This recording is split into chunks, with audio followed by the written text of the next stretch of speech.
अस्सलाम वालेकुम दोस्तों। आप देख रहे हैं रियल स्पीक टीवी। दोस्तों, क्या आप जानते हैं कि जहाज़ का कलर सफ़ेद क्यों होता है और डॉक्टर सफ़ेद कोट क्यों पहनते हैं? और क्या आपको पता है हमेशा वीवीआईपीज़ लोगों के लिए हमेशा रेड कारपेट क्यों बिछाए जाते हैं? वेल, अगर आपको नहीं पता तो आज की इस वीडियो में मैं आपको डेली लाइफ की चीज़ों के ऐसे कलर फैक्ट्स के बारे में बताने जा रहा हूँ जिन्हें जानकर आप सब दंग रह जाएंगे। तो शुरू करते हैं हम अपना काउंटडाउन। White plane. दोस्तों, आप सब ने कभी ना कभी प्लेन्स का सफ़र किया होगा। वेल, अगर आप जहाज़ में नहीं भी बैठे तो आप सब ये बात तो जानते होंगे कि दुनिया के तकरीबन तमाम प्लेन्स वाइट ही बनाए जाते हैं। लेकिन क्या आप जानते हैं कि एरोप्लेन्स का कलर वाइट क्यों होता है? असल में जहाज़ को वाइट पेंट करने के बेशुमार फ़ायदे होते हैं। फर्स्ट ऑफ ऑल तो वाइट कलर दुनिया का सबसे चीपेस्ट कलर होता है, तो इतने बड़े प्लेन को पेंट करने में ज़्यादा पैसे खर्च नहीं होते। सेकेंडली, वाइट कलर सूरज की शुआओं को रिफ्लेक्ट करता है और गर्मी को ऑब्जर्व नहीं करता। इसका फ़ायदा ये होता है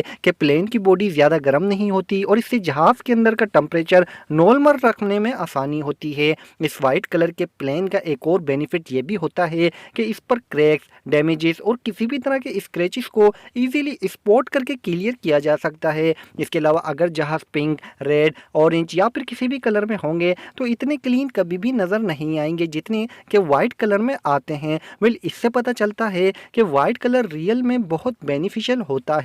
रेड कारपेट। दोस्तों, दुनिया में जब भी वीआईपीज़ की बात आती है तो माइंड में सबसे पहला ख्याल रेड कारपेट का आता है। लेकिन क्या आपने सोचा है कि वीआईपीज़ के इस्तकबाल के लिए हमेशा रेड कारपेट ही क्यों बिछाई जाती है? वेल, आपको जानकर हैरानगी होगी कि इस ट्रेडिशन का आगाज एंशिएंट ग्रीक ने किया था। इस दौर में रेड कलर को एक नोबल कलर समझा जाता था। ये कलर इतना रियर और एक्सपेंसिव था कि सिर्फ अमीर लोग ही इस रंग के कपड़े अफोर्ड कर सकते थे। वेल, अगर रेड कारपेट्स की बात की जाए तो इनका इस्तेमाल पहली दफ़ा 458 बीसी में किया गया था। इस वक्त ये सिर्फ बादशाहों के इस्तेमाल के लिए यूज़ की जाती थी और कोई आम शख्स तो इन्हें टच तक नहीं कर सकता था। आप यकीन नहीं करेंगे, 18वीं सदी तक इंसान रेड कलर के कपड़े अफोर्ड नहीं कर सकता था क्योंकि ये कलर अमीरों के लिए ख़ास था। वेल, अगर आज के दौर की बात की जाए तो ये कलर बहुत ही आम हो चुका है, लेकिन फिर भी आज के दौर में भी रेड कलर को सबसे लग्जरी कलर समझा जाता है। वेल, रेड कारपेट शुरू से ही बादशाहों का ट्रेडिशन था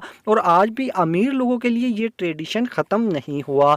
डॉक्टर्स कोड। दोस्तों, अगर डॉक्टर्स की बात की जाए तो किसी भी हॉस्पिटल में इनकी पहचान वाइट कोट से होती है। इवन कि अगर मैं और आप भी वाइट कोट पहनकर किसी भी हॉस्पिटल चले जाएं तो लोग हमें भी डॉक्टर समझना शुरू हो जाएंगे। लेकिन क्या आपको पता है कि डॉक्टर हमेशा वाइट कोट ही क्यों पहनते हैं? असल में इस ट्रेडिशन का आगाज सन 1800 में हुआ था। इस दौर में डॉक्टर्स को बहुत ही मोअज़्ज़िज़ हस्ती माना जाता था, लेकिन कुछ फेक हकीम लोगों को फ्रॉड करके इन्हें गलत दवाइयाँ दे देते थे और इससे लोगों की मौत तक हो जाती थी। तो प्रोफेशनल डॉक्टर्स ने वाइट कोट पहनना स्टार्ट कर दिए क्योंकि ये इन डॉक्टर्स के लिए प्रोफेशनलिज्म का सिंबल था और ये सिर्फ हॉस्पिटल के अंदर ही पहना जाता था। इस वाइट कोट का फ़ायदा ये हुआ कि डॉक्टर्स और स्टाफ में फ़र्क कर लेते थे और इमरजेंसी की सूरत में हॉस्पिटल के अंदर डॉक्टर्स को ढूंढना भी बहुत आसान हो जाता था। वेल, इस वक्त से लेकर आज तक डॉक्टर्स की पहचान वाइट कोट है। तो दोस्तों, आज के लिए बस इतना ही। उम्मीद करता हूँ आपको ये वीडियो ज़रूर पसंद आई होगी।